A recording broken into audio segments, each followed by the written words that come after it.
Bat Force Radio. Bat Force Radio is rated M for mature, or should that be immature?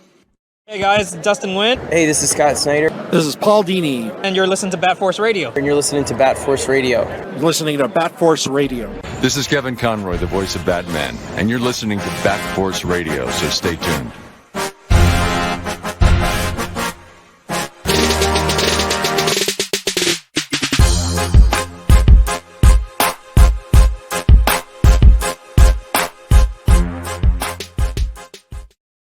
Man, that beat knocks. Guys, welcome to episode 9 of the Everything Batman podcast. As always, I'm your host, Everything Batman, or you can call me Dunk. That's what the boys do. As always, we have our co-host, Bat Force Tom. What up? Today, one of our special guests from the Bat Force Radio team. We got Grumps. Yo. And our special guest of the evening, podcaster, rapper, cosplayer, collector, and author. We just found out he's a writer too. Sammy Warm Hands. Howdy. Oh shit! Wow. I haven't played a show in like 2 years, so I haven't had anyone clap for me in a while. It's always blame COVID, right? Yeah. No, welcome to the show, man. Thank you for putting some time aside and hanging out.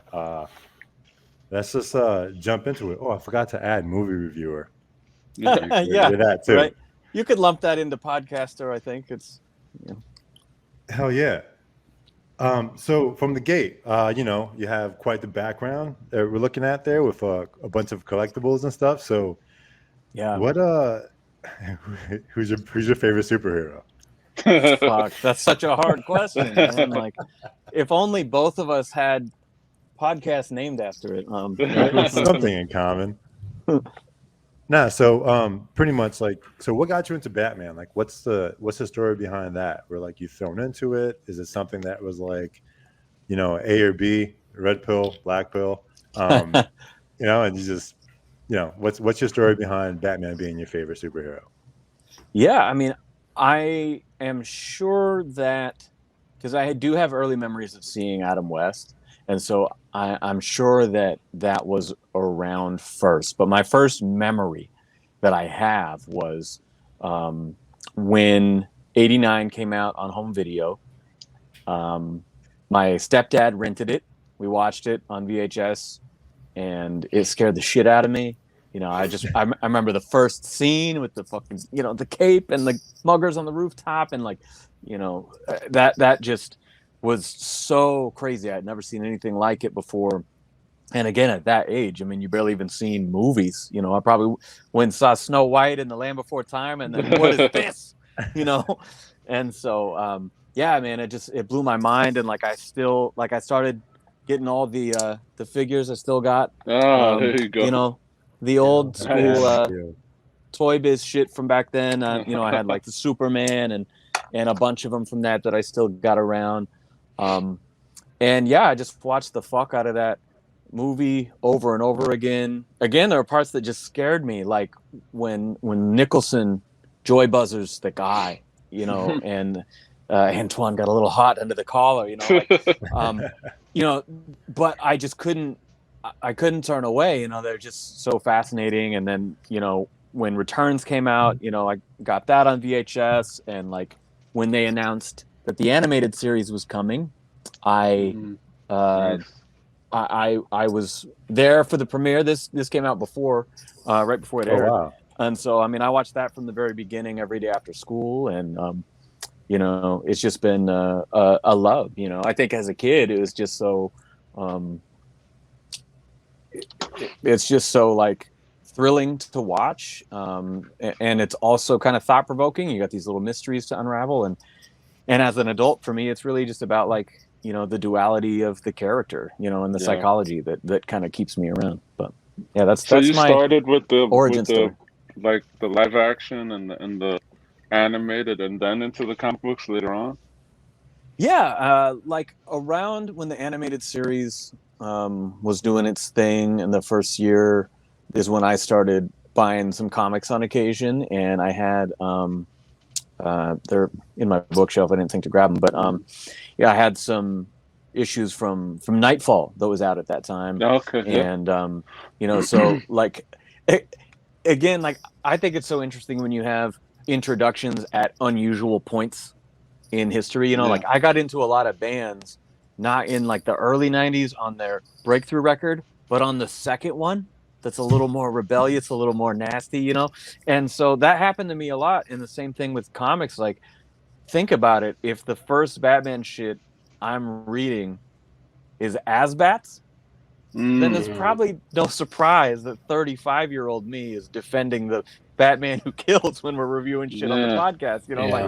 I like that gnarly shit. I like the Michael Keaton Burton. I like the Asbat shit. It's just that was my introduction, so I like the intensity. That's interesting.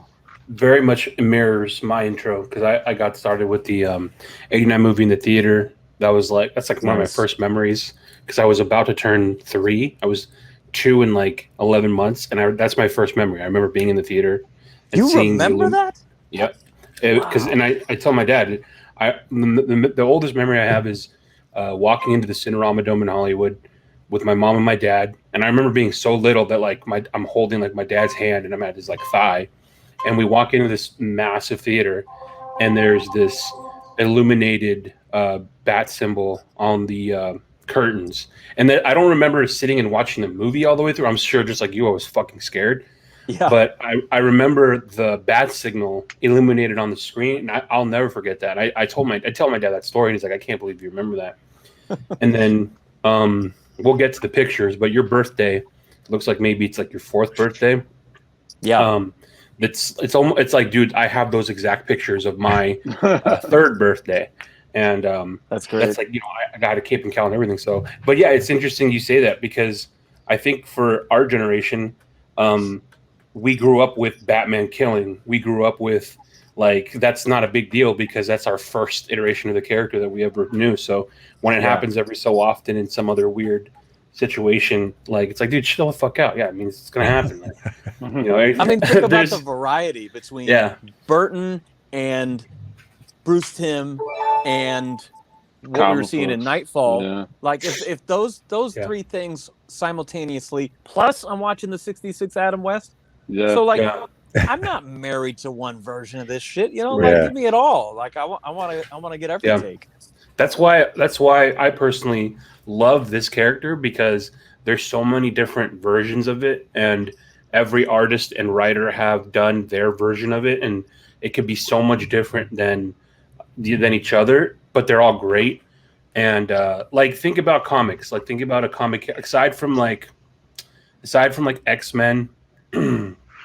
who like, what comic character or book does every fucking writer and artist want to work on, like, before they die? And who have, like, you look at all the teams that have worked on Batman, it's like every great team in all of comics. And that's the one thing about this character that everyone wants to work, everyone wants to write him, everyone wants to draw him. There's so many different variations that's like, you might not like what Scott Snyder and Greg Capullo is doing. You might not like what Sean Murphy is doing. You might not like the Frank Miller, and everyone before, between, and after that. But there's something about there's a story that could resonate with anyone. And that's like the biggest thing about Batman as a character, because for me, it's like he's such a loner. In a world, he's a loner, but he's surrounded by people. And when he tries to do things himself and put so much pressure on everything on himself to save everyone, but then he realizes working together, working with everyone he surrounded himself with, is his best superpower. And like, when you realize, like, in real life, like, your friends and family, when you tell them and reach out for help and things like that, you're better. And something simple as that, like, every Batman story, I think, revolves around that same premise. But like, there's different artists that you can look at and enjoy. Of course, when we look at our backgrounds, look at the different arts we collect, and there's just so much. And I kind of like the fact that it's not campy anymore. That one, I'm mirrored. Oh. I know Tom's got that piece from was it Nathan Anderson? Let me see. I think it's up here. Let me see. There it is. Yeah, there it is. Oh, nice. But I like what you said, Dunk, about that, like, variety because it makes me think of what Clint Eastwood said, and I really relate to him just as a creative, like the way he works. Yeah. It's that he works. He's very prolific. He works very quickly, and so, hey, if you didn't like this new movie, well, I got another one coming out in 9 months. So like, every single one doesn't have to be for you, but there can be a range and a lot of different interpretations and angles on the character, and again, like you said, how he works with all these other characters in that world. I mean, that's the longevity of this book, is that there's so many amazing characters just to mine stories from, and how he interacts with them. Yeah, Clint Eastwood. You hear that, Spike Lee? You son of a bitch. So that's awesome. That's a great intro to Batman and letting us know, and we all kind of shared pretty much an example of what how we got into Batman as well. I got a quick question. Sorry to interrupt. Go ahead. I was going to say, being that Keaton was your intro, that was like your Batman. How did you feel when you sat down and saw Batman Forever and it was a completely different actor?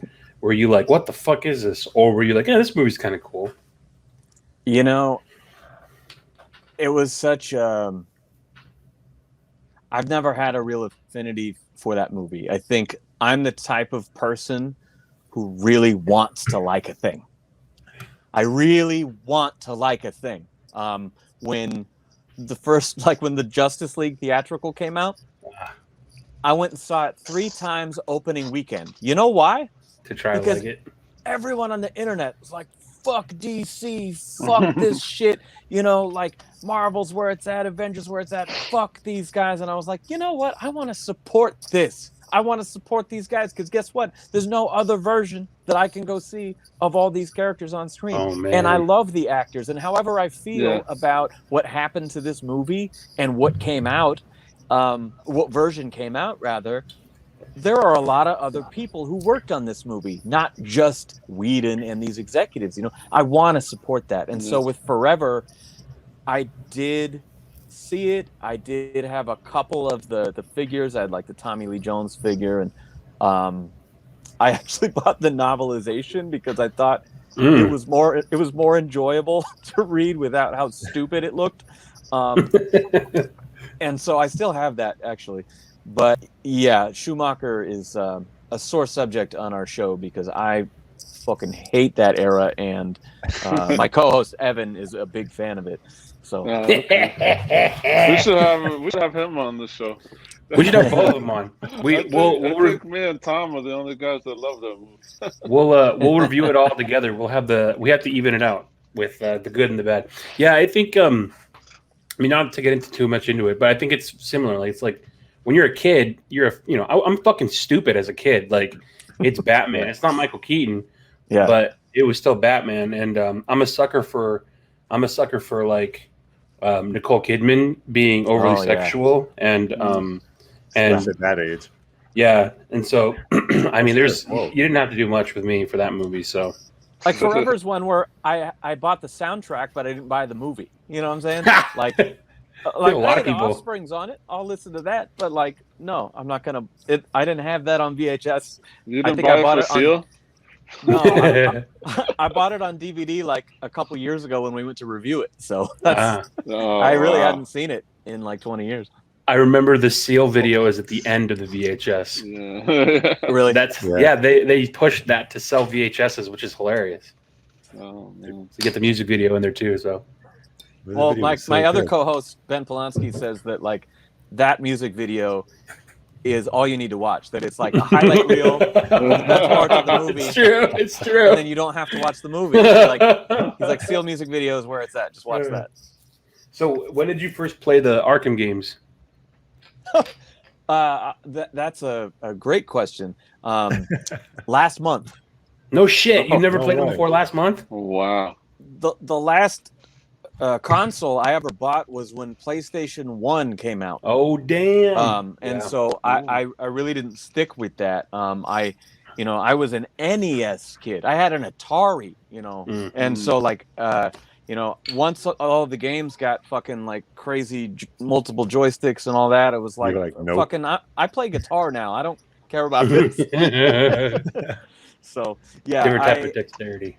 Exactly. Yeah. By the time that stuff kind of took off, I was focused in totally different area in my life. Yeah. And again, my co-host Ben, he had been twisting my arm to play and try it out, and so I went to his place and checked it out literally like last month, and it was really fun. I think I can't remember the name. We played the second one.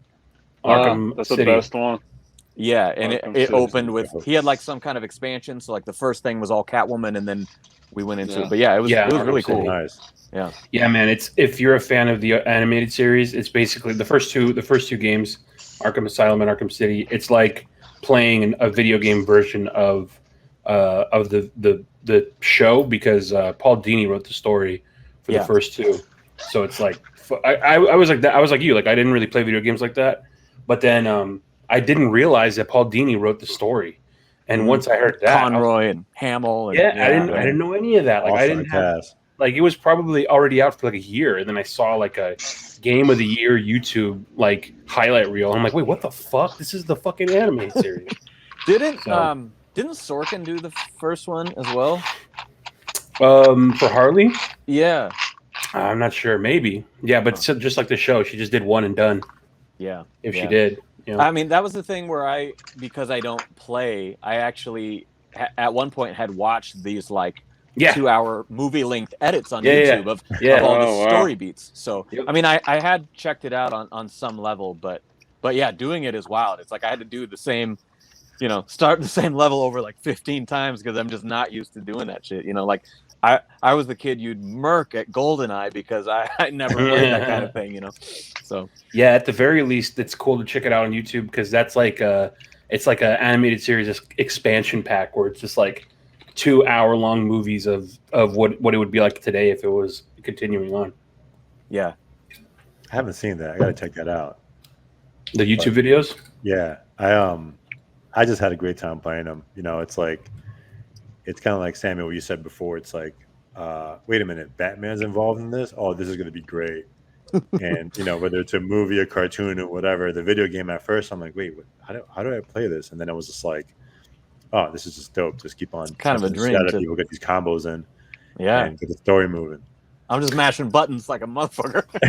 It's like Mortal Kombat. Yeah. I was a snob about it. Like, I had heard about the game.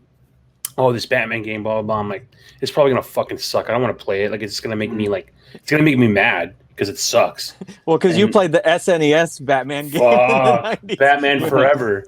Batman Forever on Super Nintendo. Returns. What was it? Both of them are hard as fuck. Batman Forever, like, dude, that game. Moving on. Same thing in arcade. Right? So mad. Arcade version. I'm the only one that had the NES 89 game. Yeah, I never did. Probably. Yeah.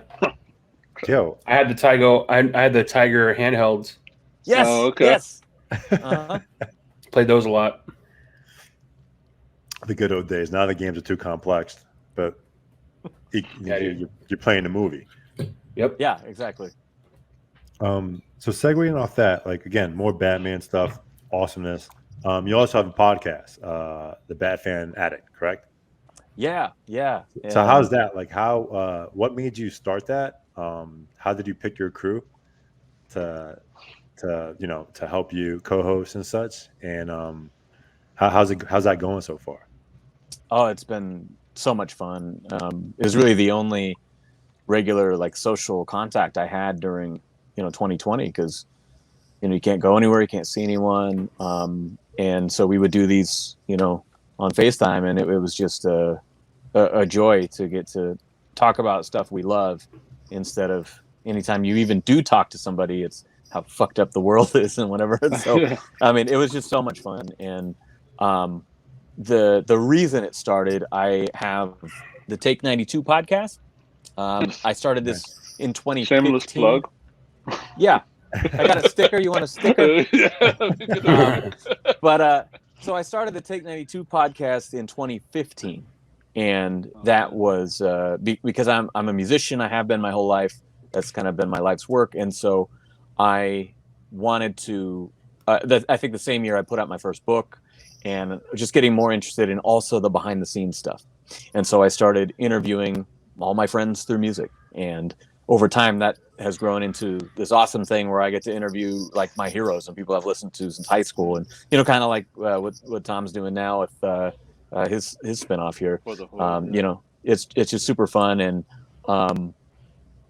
at a certain point I had done I think 2 or 3 different episodes of that podcast where I just reviewed some Batman thing, or like it has nothing to do with anything. But like when Justice League came out, I did a whole solo thing on that for 2 hours. And when Joker came out, I did a long thing on that.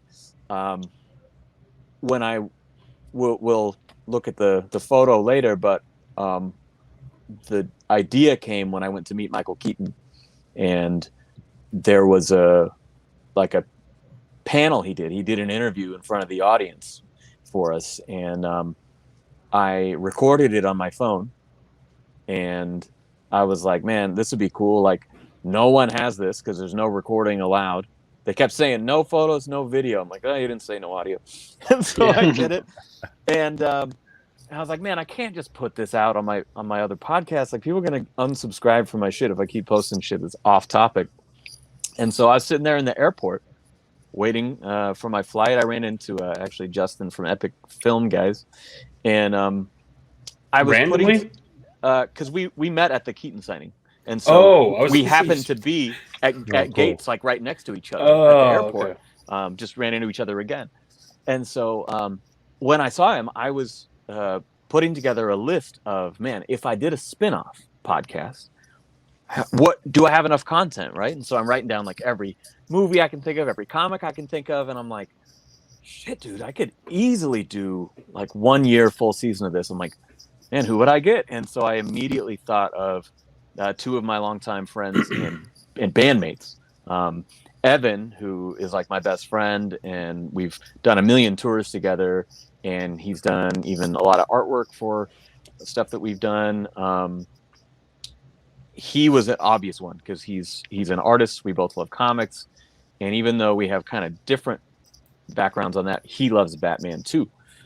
So I hit him up, and then I hit up our friend Ben Polanski. Actually, at one point, the 3 of us were all in the same band many years ago, and so we all known each other forever. And Ben's way into comics. Like he'll be like, "Yo, I just read these fucking Batgirl New 52s, like when those came out," and he's like, "Hey, I think you'd like them." He just like, give them to me. Here you go. Or like the other day when I went to play those games, he's like, "Oh yeah, and I got these Morrison ones." The Damian Wayne, intros. He's like, I think you'd like these. Here, just take these, And so he's been always giving me comics. I was like, well, you got to be the other dude. And so luckily, my thought was like, it's hard to maintain a regular schedule, as you guys know. Yeah. So if I get 3 of us, well, then if someone can't come, we're good, right? And it's just lucked out that pretty much every single time it's been all 3 of us, we just record 2 episodes at once a month. And that's our month worth of content because we drop every other week. Nice. And so it's been awesome. I have so much fun with it. And, like it's still a small show, but we do have listeners like all around the world. And, it's fucking rad. So I really enjoy the show. Thank you. Yeah, same. But everybody's doing the same thing. We do the same thing you guys are doing, similar, whatever. But what I liked about, I think I was listening to a Nightfall episode that you guys were doing, and you have to understand, I'm older, right? So I was buying those books as they were coming out, and you guys, I don't know what year it was, maybe it was a year or 2 ago. I forget how long I've been, listening to you guys. But you guys had just read it, and it was at first I started out like the grump, like, you Get the fuck out of here. Like this is the 90s when it came out, and you don't understand. But then I was like, these guys are a little bit younger than me, and it was it's interesting. It's a different take. New thoughts, new ideas. A different. Obviously, it's different when you're reading it. What was that? 25 years ago that book came out, or something Yeah. like that. So that's what I enjoy about you guys, your content or the show. It's a younger, younger take, different take. Yeah, You we've had some guys. good talks about that too, you and I always appreciated that. It was like, not only the difference between like our coming to shit later, like if we do Nightfall or A Death in the Family Yeah. or something like that, and you going, man, I bought that shit off the shelf, and talking about that, but even within the show, I've kind of over time seen the three of us, like a lot of people have asked to come on the show, and I'm like, I don't want to mess with the balance because like we each kind of come at it from a different angle, that even though we've all known each other forever, we have very different opinions. And so like I am very story and writing, and Ben is very, very character, and no, the character wouldn't do that, and Evan is very much, he is an artist, and so he understands the visuals on a level we don't. And so every one of us is kind of coming together on common ground, but from a different angle. And so it makes the conversations really fun because we don't agree, And there's a great chemistry. I mean, you may not be agreeing, but you guys have a good sense of humor, and there's a great chemistry there. Yeah, even if we're button heads, that like makes it better, because it's with love, like I can cuss them out because it's with it's with love. We're gonna hug afterward, Yeah, I think because I mentioned this earlier. The last episode I listened to was your Suicide Squad review. Yeah, and I was just crying laughing because you just threw Grumps in there. Grumps hates this movie, and I was just like crying laughing on my way to work. Yeah, and that's cool because like here we are from different podcasts, and we chat and and do this what we're doing right now, and still respect each other's podcasts and support. And so thank you for supporting us. And I just want to say, I know it's early. I mean, back because it's like Grump says, the different perspective from and not even just like an age group too, because I think we're probably similar in age. Like when you look at the Bat Force, we're all from different parts of the country, different upbringings and all that stuff, and it's like, oh wait, they have the same perspective I do, and it's like we might not have anything in common except this one thing, and like look at things a certain way, and then having so many people on a show, and you guys have the people on your show, they, like you said, they look at things with a different perspective, and that's what makes you like, oh wait a minute, I didn't even think about that. Like when you mentioned, I think you watched Suicide Squad like 3 times or something like that. I'm like, oh man, after listening to your episode, I was like, shit, I missed out a lot. I gotta watch this again this weekend. So dude, that's my favorite thing. I think Grump said that to me, and somebody else said that to me recently, where they're like, yeah, dude, I listened to your review, and then I had to watch it again because I didn't think of it that way. And I'm like, to me, that is the greatest compliment of like, we actually made you think about something, that maybe you hadn't noticed, and go and relive the thing that we all love that we're talking about, like the only reason we know each other, right? That makes you want to go and dive into it again. Like that's the coolest thing, is if we're kind of charging each other up as fans, and that's why like every day 90% of what I do, and a lot of us are just reposting other people's shit because I want to put them on, and I want other people to see them. And when I'm in my music shit, it gets more competitive, and everyone's trying to sell something, their new record or their whatever.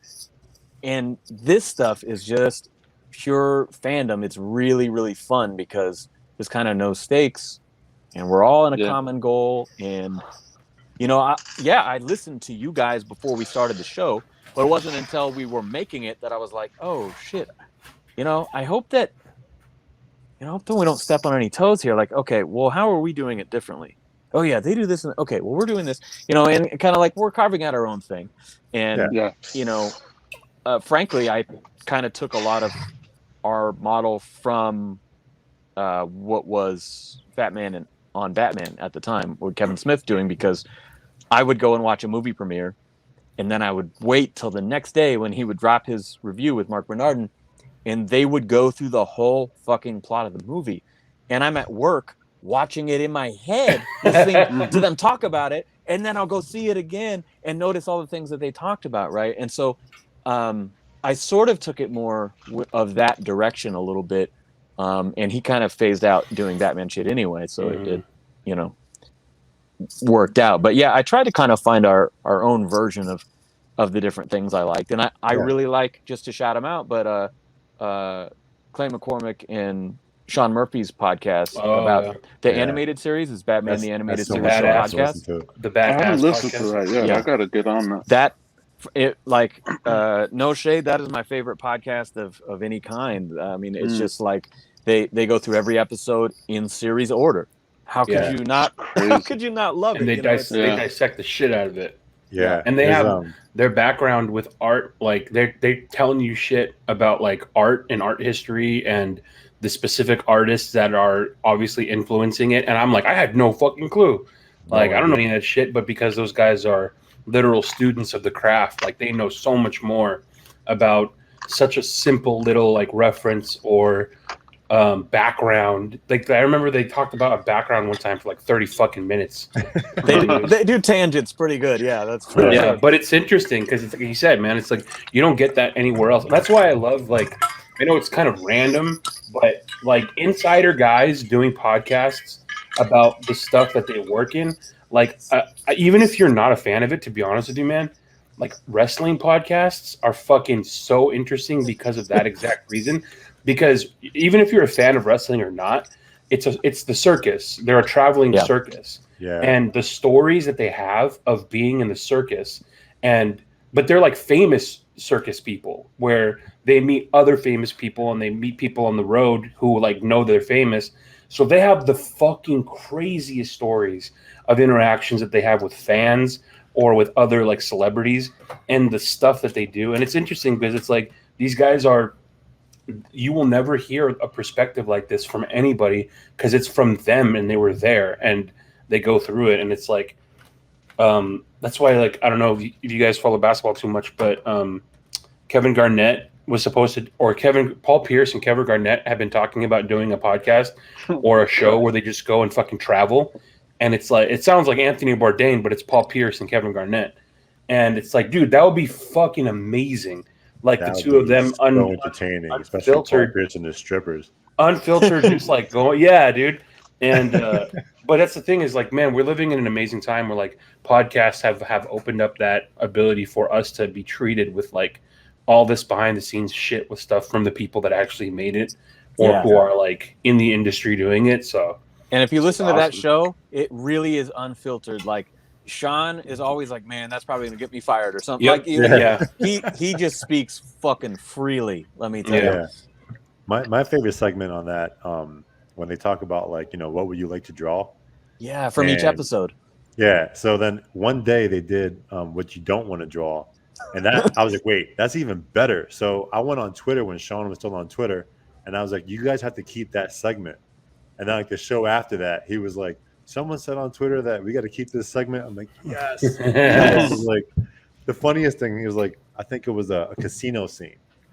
He was like, I hate drawing casino scenes. He's like, you know, because the dollar bills are facing up. You have to put all the detail into it. He's like, and all those chips you got to stack up. It's so annoying. It's so repetitive. And I was like, yo, this is like a really good show because like now we're getting an artist perspective on an animated thing. And again, and like back to what Tom was saying, we live in an era now where like podcasting, you get everyone's perspective and story and something, and it's like, and that's the entertainment. That's the value that we get behind what we're doing, what we're listening to, and like what we enjoy when you don't want to listen to the radio or. And dude, and I know if you're anything like me, like I said, you know, I would go watch a movie premiere opening night, and then I'd wait for the Kevin Smith review right the next day. But I'm also the type of dude who, like, as soon as the movie's over, I read the IMDb trivia. I go to YouTube and I watch the cast and crew interviews, you know, like I just love this stuff.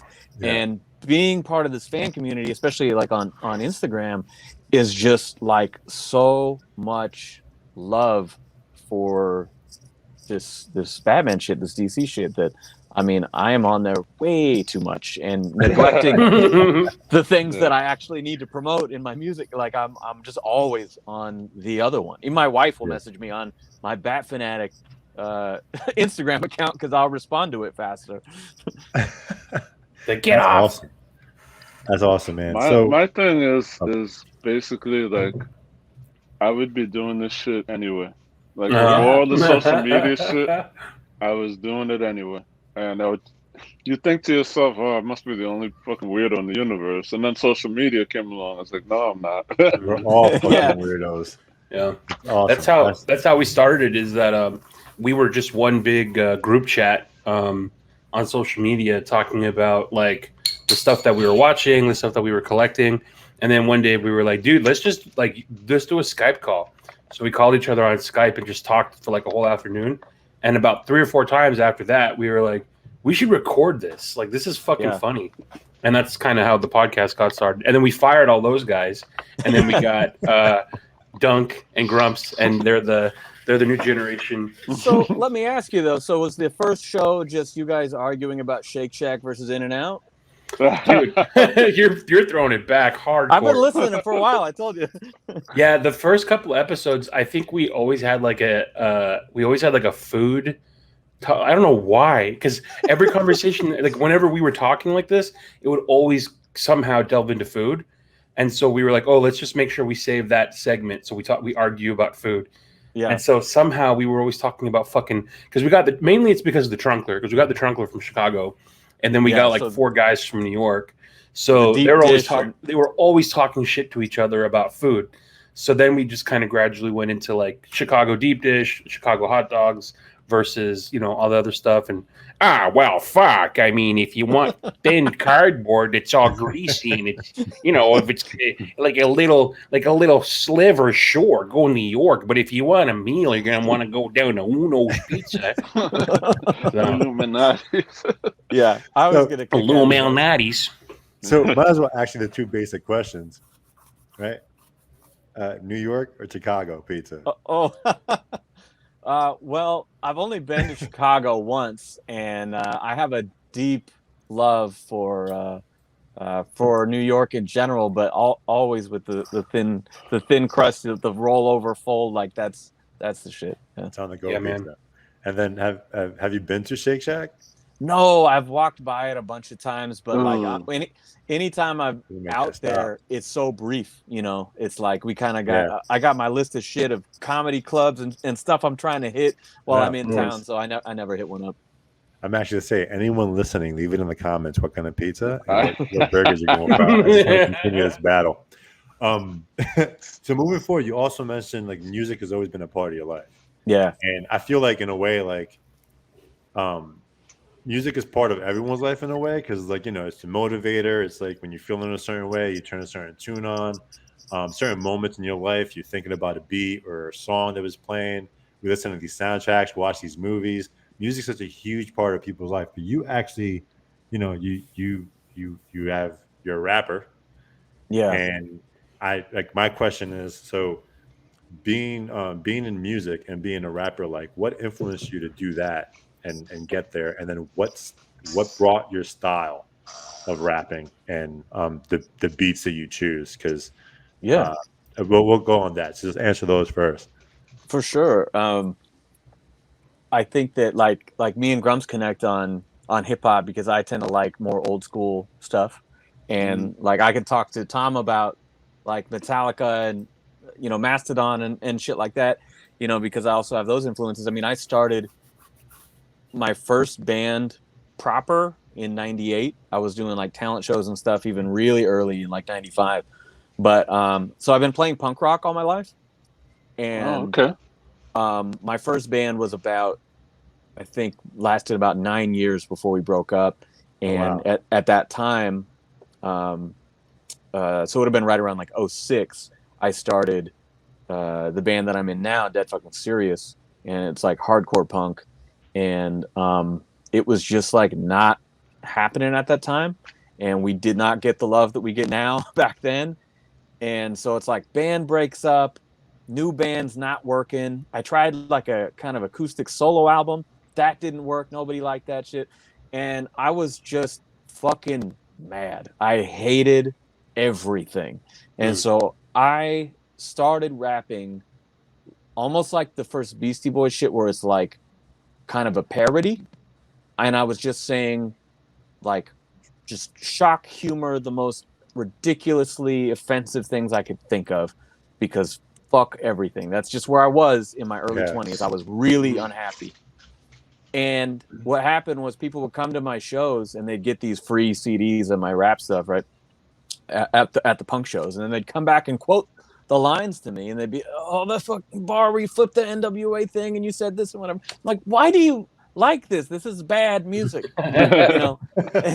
And it's like, listen to my band that I care about, you know. And people just liked it. And so within about a month of that being out, one of my coworkers, he's a great metal drummer. He was one of the pioneers of doom metal in a band called Yob. And he was shit. Yeah. I had no idea. Gabe Morley, and he performs under Webb the Free Range Human for hip hop, and we started a group. He had a Batman tattoo on his forearm, and at our day job, and I was like, "Yo, have you ever?" Because he made like one beat on my first record that's like very old school, Public Enemy, you know, Paul's Boutique, that kind of style that I love. Yeah. And so we had hit it off on sampling and Beastie Boys and that kind of thing. And I was like, yo, that tattoo, like, have you ever sampled the Danny Elfman shit? And he was like, no, man, I've always wanted to. I just don't have the soundtrack. I was like, oh, I do. And so I brought it to him the next day at work, and he got off earlier than me at 5:00, and he came back at 7 with a CDR, and we went into the warehouse, and he played it, and it was a beat he called The Clown-Faced Killer, and it was incredible. And within a couple of months, we had written and recorded 20 songs. Wow. And a lot of them were either Batman samples, or I'm rapping about, like, I'm not the Dark Knight, I'm Azrael, so when the sparks ignite, I'll send your ass to hell. You know, just like, again, it's all stupid, angry shit, but like I'm dropping a lot of comic shit. And so Batman literally started my career in rap. And that has taken me to working with legends and meeting people that I absolutely love and admire, you know, from Idea, Sage Francis, Gifted Gab, R.I.P. I mean, like, you name it. It's just been an amazing journey. And it really all started with Batman. And so it's just awesome. Crazy how this fandom brings people together in the most unexpected ways. Yeah, I was I've been listening to some of your stuff. And I remember when Grumps told me, I was like, "Wait, what? He's a rapper?" I'm like, "No way!" Yeah, so he sent me like the Spotify, and like the one, like I was listening to "I Don't Care" right before this. Yeah, that's what, like 6 years ago or something like that. And I was like, "Why do I love the flow so much?" And like, but like before that, I was listening to like other tracks, and I was just like, there's like this like mid 80s or late 80s like beat in the background, and like mid 90s flow that just meshes perfectly together. And I was just like, this is the stuff that you just chill and bop your head to, you know? Like back in the day, you just bop your head and that's it. No crazy dances or nothing like that. You know, you think about Beastie Boys, of course. And I was like, you know, I listen to it from time to time. So I'm just like, awesome. You know, it makes sense. Like, you could understand the words. It's not something you could say about modern hip hop. Yeah. And to me, I know, like, you're, you know, towards the West Coast, but to me, the music had the sort of East Coast vibe to it. Yeah. Which, like you said, you know, Public Enemy and Beastie Boys and all that. You know, so that was the appeal of your music to me. Yeah, I mean, frankly, as much as I, you know, one of the first, I guess some of the first rap music that I really loved when I was young was like Tupac and Coolio and that kind of thing. But it was always, you know, that high energy and the samples of, you know, Beasties, Run DMC, you know, just like that whole early Def Jam shit, LL Cool J. And then what happened was, when I did meet Idea in 2010, we were just doing our fuck around show when we opened for them. I mean, we didn't care. We were just, like I came out dressed as Jesus Christ to the intro from Danny Elfman's Batman Returns, because I was like, hey, it's the return. Get it? Yeah. And so, like, I mean, we were just the dumbest shit you could think of, right? And we're doing stuff like that, and he was like, man, that was really cool. I've never heard anything quite like that. I was like, what? It's one of the greatest MCs on the planet. And I was like, we got to start taking this more seriously, guys. And so what I did was, Gabe is about 12 years my senior. And I had another friend who I wound up rhyming with later, Ogar Burrell. And I had both of them write up these huge lists of records. I was like, look, I know the classics, right? The cliff notes. But let me know, like when artists say, like, don't listen to me, listen to your favorite artist, right? Yeah. And so I did that. I was like, yo, give me everything you think I should hear to become a more well-rounded MC. And for a year or two straight, every Friday, I would trade in a stack of CDs, buy a new stack of CDs, and I studied every one of the greats. I watched the documentaries, I read the books, and to the point that it all became subconscious. There was kind of a middle point where it's like, oh, that's a little Big Daddy Kane thing. Oh, that's a little Black Thought thing. You can hear these little runs, but over time, after I was really a student of it for long enough, I found myself, and so the early shit is what it is, but it really that was a game changer when I really kind of looked back and learned, how the great technicians do it. You really did your homework on that, which is it's good. Yeah. In a way, it's like you build that mindset that's constantly there. And once, like you said, you were a student at first, and it's like, oh wow, I have all this knowledge I took in. Yeah. I think I'm ready. It's so funny. I was having a conversation the other day about hip hop with somebody. Music is like, so many. It's it's relative to the person, but we were talking, and this is a West Coast guy. I don't have time for Beastie Boys, and I was just like, listen, I'm not like, I don't know the Beastie Boys whole catalog, right? But I I know their history. Like I was young when their music was out, and I like for somebody to say that to me and claim that they're a hip hop fan, it's like,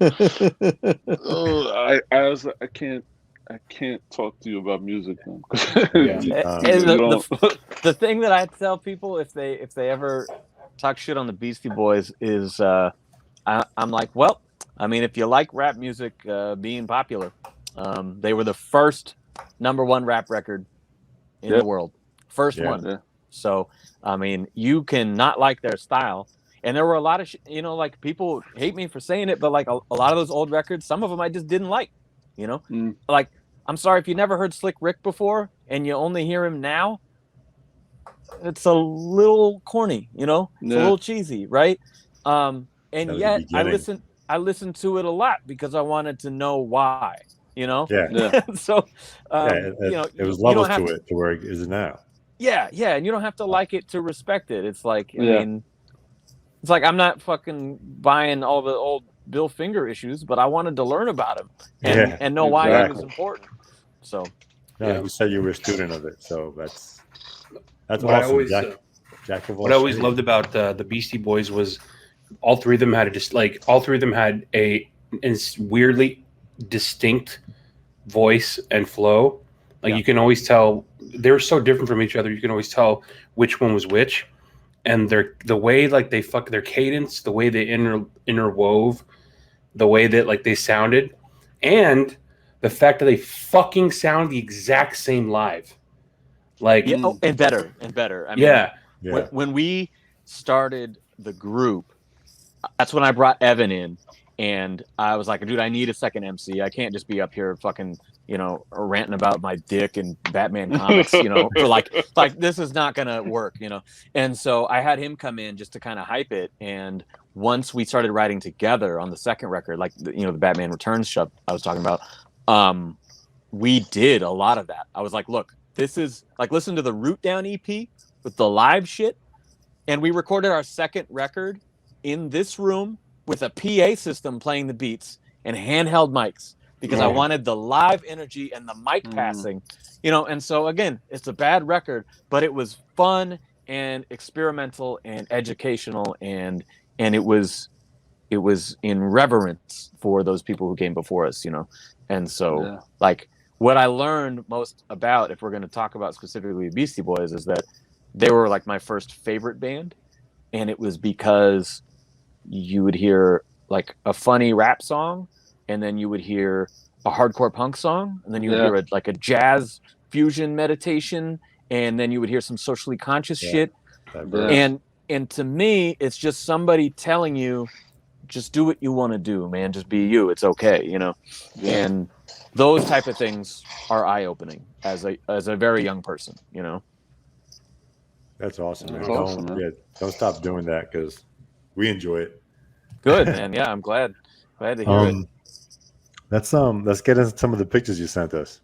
The nudes. Yeah. I requested those. I was like, I don't have any nudes, but I got me from when I was 4. With a full head of hair. Yeah, all the hairs. So yeah, that was my Tech Shield Batman from Christmas '89. Damn.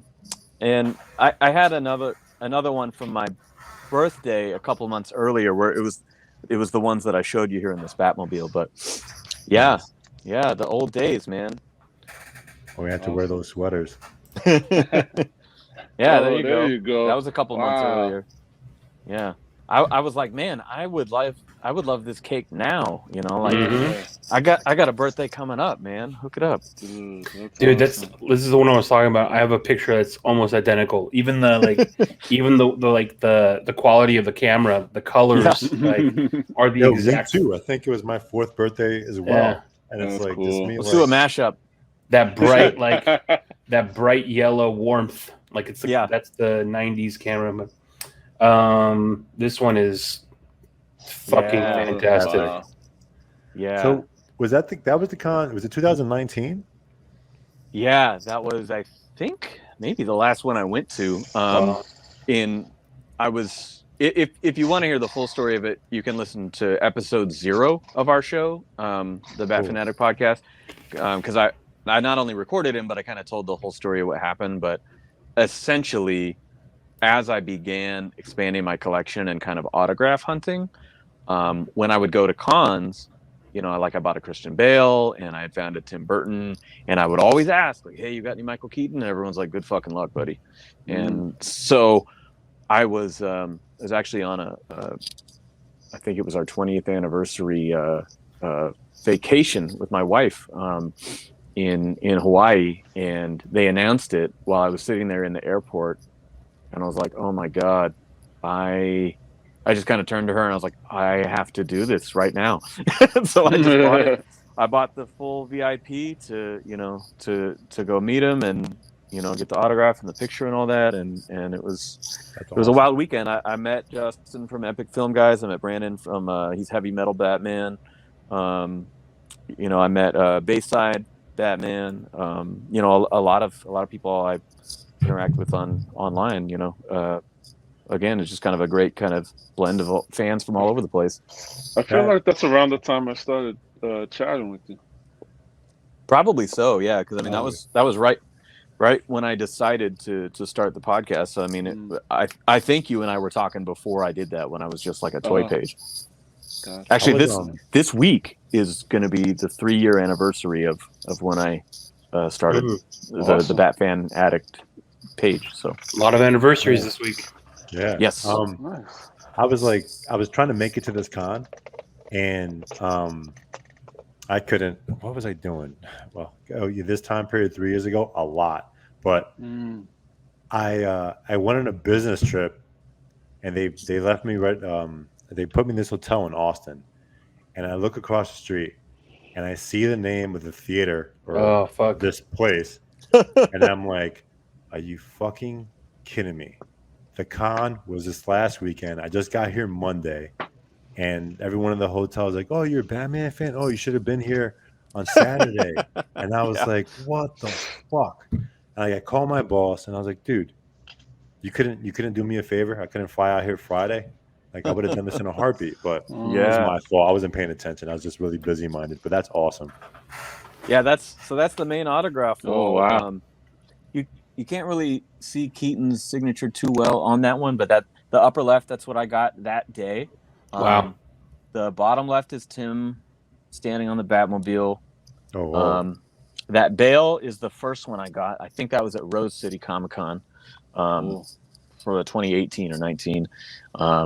And the Affleck I ordered from Fan Expo because they had him do like some signings just for like inventory after his appearance there. And then the bottom right is Conroy. He and Tara Strong did a live stream signing on Instagram last year. It might have even been a charity thing, but yeah. So I jumped on that right away, and then the bottom is just that print that we looked at earlier. But that's awesome. And then I slipped in a Margo. Yeah, that's the day I got it actually, for my birthday. I have that sweater too. Yeah. But yeah, now I got a Margo autograph. It's the only one that's not on that wall. Oh, wow. Oh yeah, this How'd one. you get that?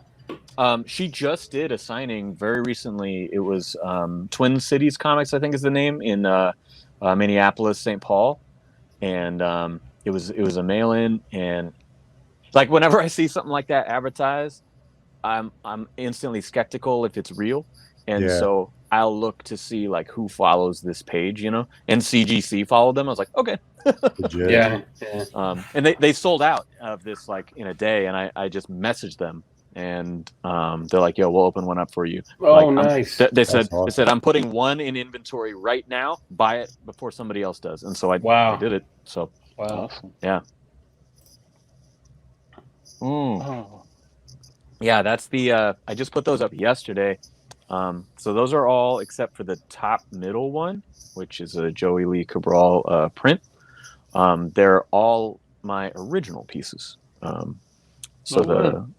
The upper right was the first commission I ever bought. It was last summer from Enrico Marini, who did the Dark Prince Charming. Oh, Marini.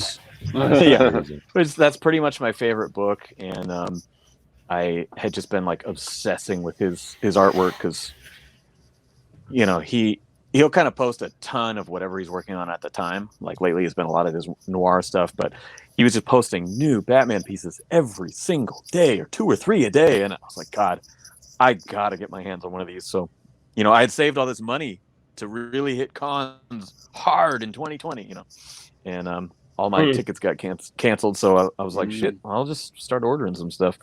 And like the bottom right, I got recently from Laura Braga. She's amazing. Art. Apparently, I love Italian artists. I didn't know that about myself, but yeah, she did that piece for me very recently. And then the Batman on the upper left as well as the Phantasm are Eamon Winkle. That one is awesome because it's like mixed media. There's like whiteout on there for the fog. He did a Batman Who Laughs for Robin. Oh, nice. And I met him in I met him at what con was it? WonderCon in Anaheim a couple of years ago, and I guess he recognized my voice from the podcast. Because like I had said something, and then he like was like, "Dude, are you Bat Force Tom?" And I was like, "Yeah, what's up, man?" And then he introduced himself. I was like, "Oh shit, yeah, dude, I follow you." Blah blah blah. And then he's like, "Yeah, Robin just had me do a commission, this and that." And he had like a print of the commission that Robin had done. Oh, cool. So he had like a print of it because he was gonna get. We were actually in a VIP signing for Scott Snyder and Greg Capullo. Nice. And so he gave me one of the prints, and I had Snyder and Capullo sign it, and they were like, "Oh, that's fucking awesome!" And he like almost cried. He almost cried because he like heard them say how cool it looked. But yeah, dude, he's awesome. He's a fucking cool guy. Well, and I bought this from him, and then if you click back to the main wall, so the upper left Batman, it's the signature is a thank you. I bought the Phantasm, and when it arrived, he just drew that for me as a thank you bonus, and I was blown away. And then a fan of the show of the Bat Fan Addict podcast gave me the Harley piece down in the middle. That's a Warren Lau sketch, and it's on his actual like letterhead. and it's interesting too because he's like art germ or something that's like hyper realism and airbrush style and whatever. And honestly, seeing this just like marker drawing is so much cooler to me. Like, I don't know. Yeah. It was awesome. And then the other Harley on the right is a pencil sketch from Todd Aaron Smith, who was one of the animators on the series. His wife has an eBay store with like reference photos, and they're mad cheap. I highly recommend it. And you could buy it, and he'll just draw it in a couple days and send it out to you. That's awesome. Wow. But yeah, so I just finally got all those put up literally last night. Nice. Here's some signed books. Yes. Let's see. I mean, a lot of these were mail-ins. Like, I had tickets to meet Capullo and Snyder last year. I had tickets to meet, Lee and Williams and Sinclair. I had, all these things lined up for signings, and they didn't happen. So I did mail-ins. I did the mail-in Frank Miller. I did the mail-in for, Lee and them. Some of these I picked up on eBay. Dunk tipped me to the White Knight Sean Murphy autograph. No, I didn't. From his store? The bottom one. Yeah. The bottom one on the right is Natalie Sanders, who's been doing amazing Harley. Like magazine covers. The Natalie Sanders one on the bottom right, she's been doing amazing covers. That's the Harley Quinn 75. And I've got on pre-order her animated series spinoff that they're doing, the Eat Bang Kill Tour, because I love the HBO show. And I got the Kelly Jones and like the Capullo off eBay. Same with that Jeff Loeb, the Superman Batman. Where do you get those frames? What? Oh yeah, I don't have it in front of me, but it is the best thing ever because I have like framed art through my whole fucking house, and I've finally found like $5 comic book frames from a site. So I'll check it what it is and I'll send it to you.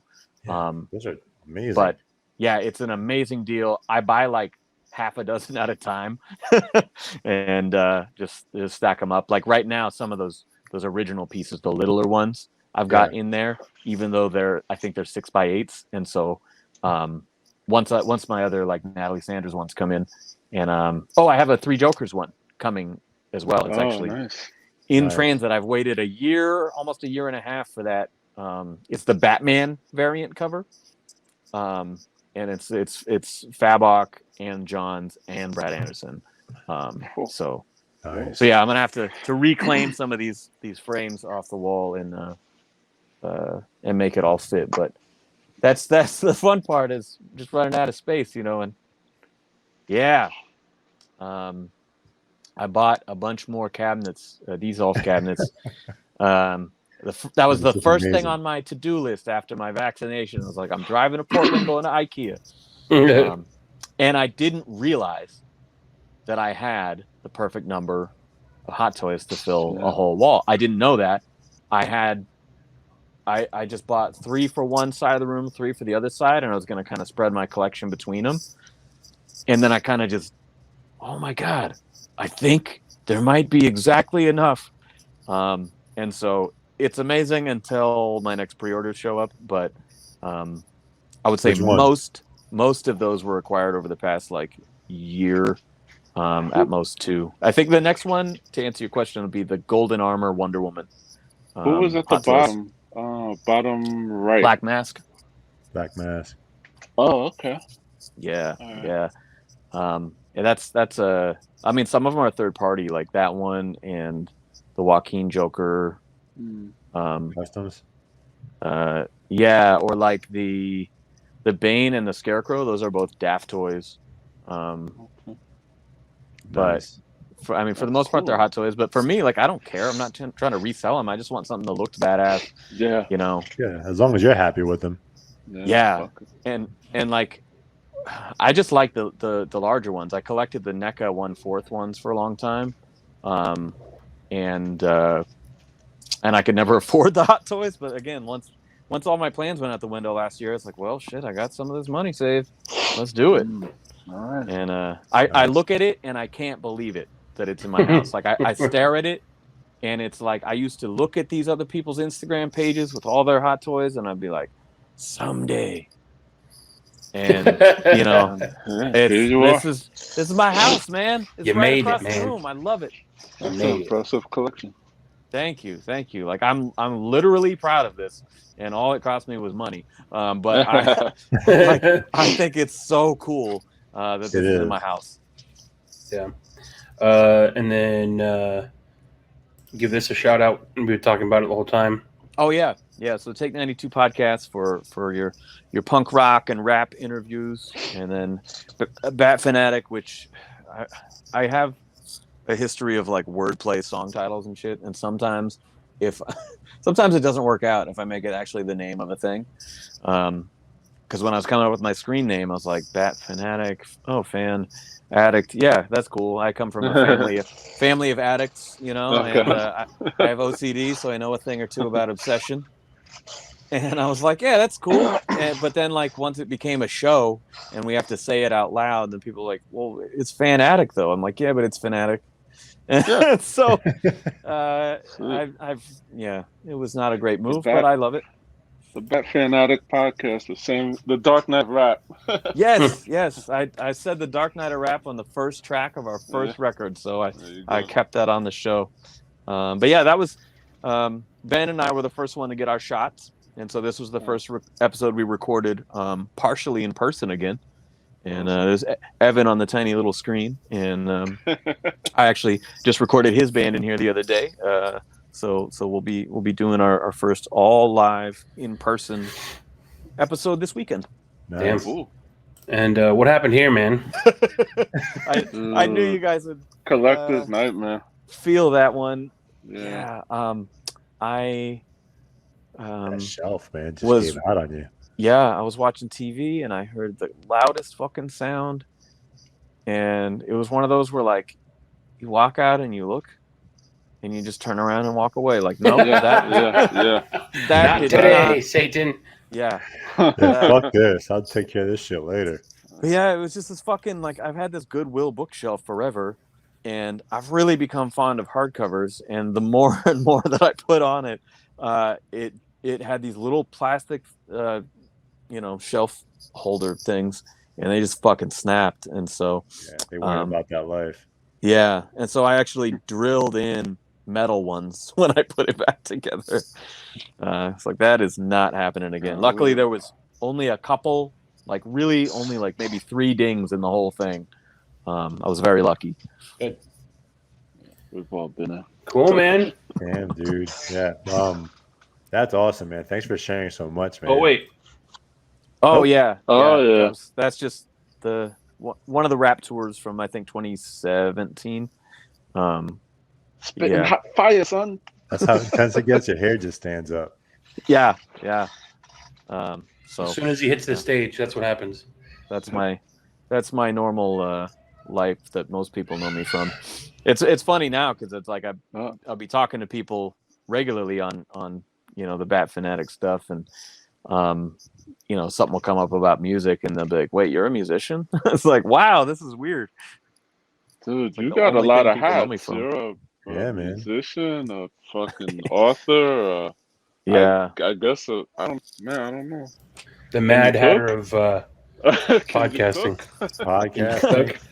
You're getting into not really, but yeah, I mean, it's just that punk rock thing where you kind of got to learn to be self-sufficient, and so DIY. Like, yeah, and so whether that was like, you pay someone to record your band a few times, and each time you're kind of watching and learning, and you're more hands-on, and then okay, I'm just gonna buy all that shit and do it myself. And so in this room, it's all Batman now, but there's all my instruments and mics and everything up in here as well. And I've been making records in here since 2005. And so it's like you hire someone to do a music video, you watch how they do it, you buy the camera, you just try it, you just do it. And so all the stuff, all those hats that I wear, protesters. it's just figuring it out, Yeah. That's awesome. And are you like recently? I've seen a couple of your stories. Are you getting into cosplay, or what's the Joker videos and stuff I've seen or pictures lately? Yeah, that was actually something that I did in 2009. Okay. It was the first music video we made for that rap group where we're sampling Batman shit. And the opening line, again, these are bad rhymes from when I was very young, but the opening line of the song was like, if the hero's gonna die, then I better make a killing, or I'm coming right back as the motherfucking villain. I'm an agent of chaos, and start going on all this stuff.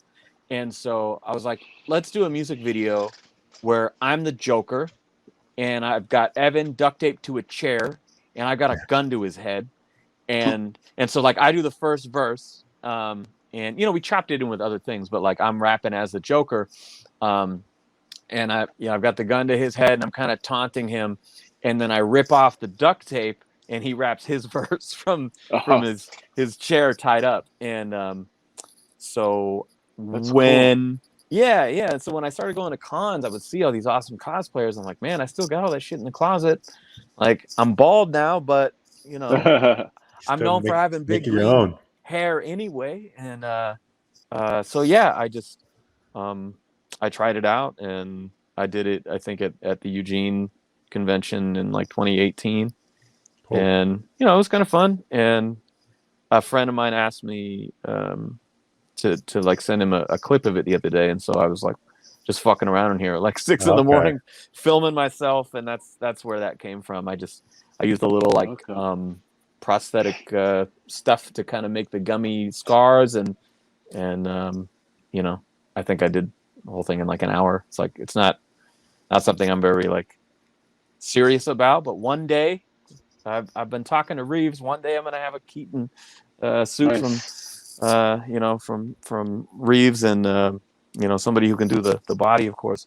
But yeah, I mean, it's been a goal of mine for a long time. It just financially didn't work out this year. So it will eventually, man. It's something you really want, and you can tell with everything you've been doing. It's something you really want. You got to have it eventually. Look at everything you've done so far, which is awesome. Thank you, man. Yeah, I mean, long time listener, first time caller here. So like, this is like really fun. Just to hang out and talk with you guys. But I've been looking forward to this for a long time. Yeah, Grumps was like, "Yo, when you getting Sammy on?" I was like, let the summer pass, bro." I'm like, everyone's busy. It's hard to get like everyone at the same time. And then when I told Grumps, I was like, "Yo, what about next week?" And he was just, we're all fans of each other. Grumps is a huge fan of you. Same here. And, except for Tom. I mean, what's a guy got to do to get a follow back? I mean, you're muted. You're muted. We can't hear your backpedaling. You're muted. No, I was like, I just realized that because I DM you all the time from the Bat Fan Addict account, and I follow Sammy Warm Hands. Oh, you do? Okay. I follow Sammy. I don't think I follow the podcast page. Yeah, because see, sometimes when people DM you, I guess like now you could tell who doesn't follow you or who does. Yeah. But before, like if we've been DMing, like I didn't know. You just think it's already yeah, because like if you don't follow them, they can't technically DM you because it goes to like I guess a different folder. Yeah. Let's see here. Oh fuck yeah, there you go. Well, there it is. Shit! I got the notification. We're official, guys. And all is good in the world. I'm changing my relationship status right now. That's funny as fuck. Thanks for coming. As always, I always ask for any guests, like any message or anything you want to say to anyone listening out there. Whether they follow you, whether they just met you for the first time on this show. Anything that comes from the heart, I guess. For sure. Yeah. I mean, for me, again, I just get so much back from being in this fan community. And, I follow a lot of artists and cosplayers and people that maybe I don't even know at all. I've struck up conversations with just by like, if they say they're having a hard day, I'll just drop them a much love or like hang in there or something like that. Or, if they drop something that's really cool and I think, wow, that's a really neat photo or that's a really, cool sketch, then I will share it. I will tag them so I know that they see it, and just spread the love. And so that is my mentality, you know, when I'm pulling up my Instagram, is that, you know, we are all fans. Yeah. And like I was saying in music, I think the longer people become artists, they forget that they were fans first. But for me, I will always champion the bands, the artists, the filmmakers, the cosplayers, whatever, those things that I love. And so, you know, just keep doing that. And if you are someone who doesn't know how to reach out to somebody or whatever, you know, like, you can just reply to people's stories and you know, and like I said, and share their posts and just give some love and encouragement and spread this thing around, because I think we have a really beautiful thing happening with this community.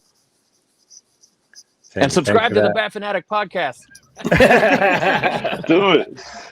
Nah, thanks for that. We need more of that in this community. Yeah. Well, it should be, not that we need more of it. It's there.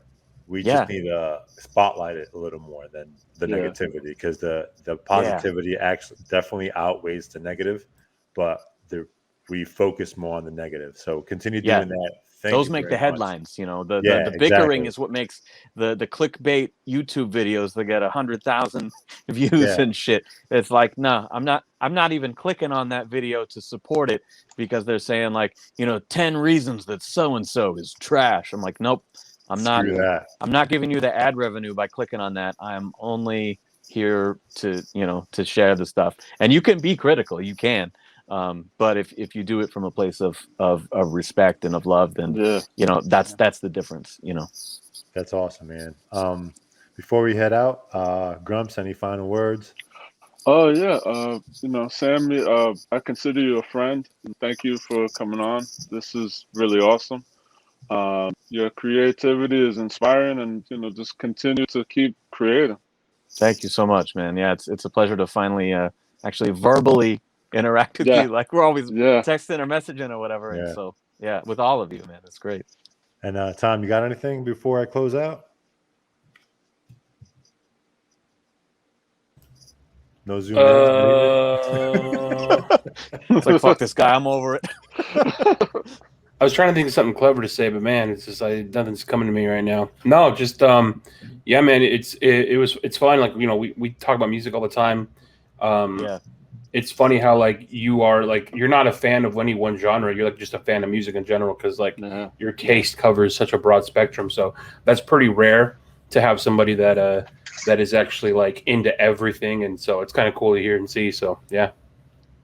Thanks, man. Yeah, I mean, like, these two things that you see in the frame here, Batman and Metallica, that's every night of my life. I'm probably watching a Batman movie or a Metallica concert or both. That's just nice. You know, I just, it's comfort food. You guys know it. Like, for sure. You'll watch 89 for the millionth time just because it makes you feel good. So, yeah. Makes us all feel a little better. Sammy, once again, thanks for coming on. Before I close out, go over to the Grumps and Gramps show. They just celebrated their first year. Happy anniversary. Year one. Thank you. Damn. Thank you. Please make sure to go to the Bat Fan Addict and give them a follow. Listen to the podcast. We believe it's a great podcast to listen to, especially if you're a fan of DC and the Batman universe.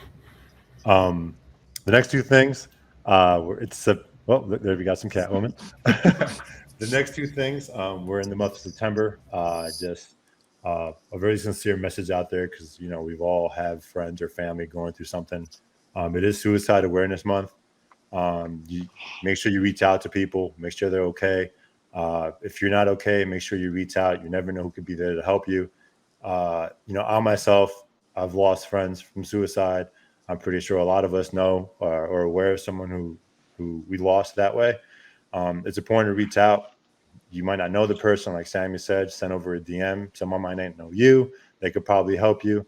This community is full of a lot of love and care, despite what everyone focuses on. So just be safe out there. You can reach out to me. I'm a sucker for a good conversation. That's how I make my friends. So Suicide Awareness Month, guys, pay attention to your friends and family, or just strangers in the street. Be kind. Suicide Awareness Month, good. Suicide Squad movies, I will reach through this phone. But no, Sammy, you had something to say? Yeah, on that note, I just wanted to shout out an RIP to my cousin Hayden, who we lost to suicide actually 5 years ago this week. So I just thought that was appropriate. Respect to you, little man. It's been a long time. The other thing upcoming this week today is actually September 8th. 20 years ago, 3 days from now, 9/11.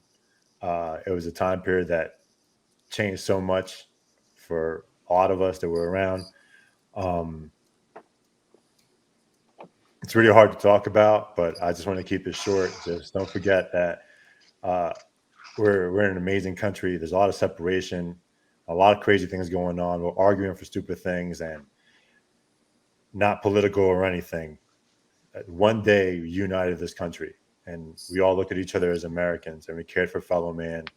And that was it was so important. And somehow we're losing that. And just remember that we're just typical humans trying to get by. There's no reason for so much hate. There's no reason for so much anger. Care for each other. We don't want that. We don't want any of this negativity happening. 9/11 was 20 years. It's crazy. That's 2 decades ago, guys. And I was 15. What the fuck? Have a moment of silence for those that we lost. Be proud of being in this country. Just remember everything we've been going through. And you guys have anything to say about that before we close out?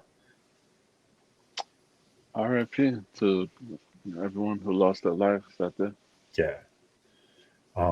Sorry for anything like 2 really like sad notes. I just had to say it. There's 2 things that I find dear to me. 9/11, I just think about all the things that happened, seeing everything from my high school, Suicide Awareness Month, people committed suicide that day. So much has happened. And we got to just talk it out, putting in the forefront, and just know that there's people there for you. There's hotlines, there's counseling, there's therapists. It's all very important. All mental health.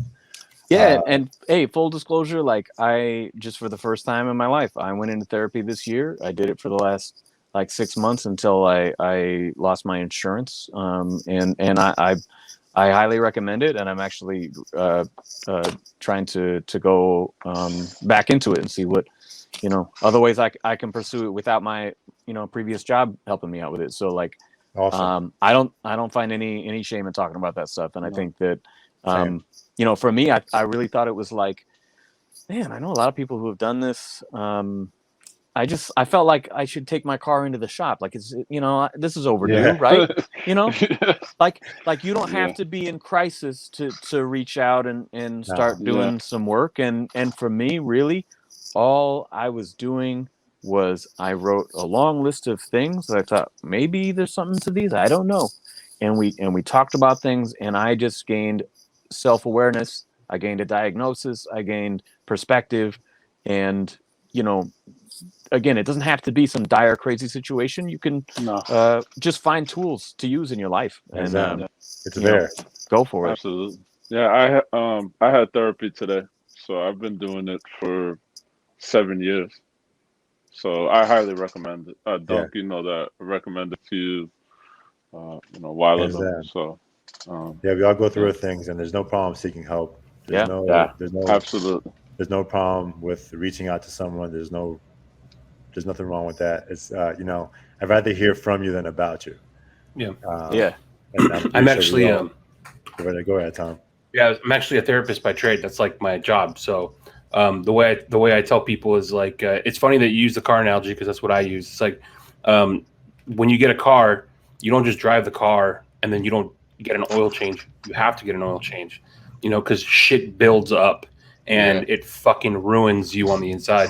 And so for nothing else, just to because it's gonna come out sideways, bad at some point in the relationship that you have and something that you're doing physically. Like you're gonna hurt something, either yourself or somebody else. It's just by nature. And some people, go through life their whole lives just doing it and repeating it, and they think nothing's wrong, but everyone thinks you're a fucking asshole. Yeah. And once you figure out like what, and at the very least, you're just getting the shit out. You're just getting it out of you. Yeah. And if anything else, it just feels so freeing and relieving to just talk out all the bullshit. So if at the very least, all you want to do is just let it out. That's all you have to do. Everything else comes naturally after that. But yeah, hands down. That's why Grump started smiling more often. So we'll leave it there, guys. Please leave a comment. Don't forget, let us know which pizza you like, which burgers are better. Drop a comment, drop a like, give a follow. Love you guys. Episode 9, we're out.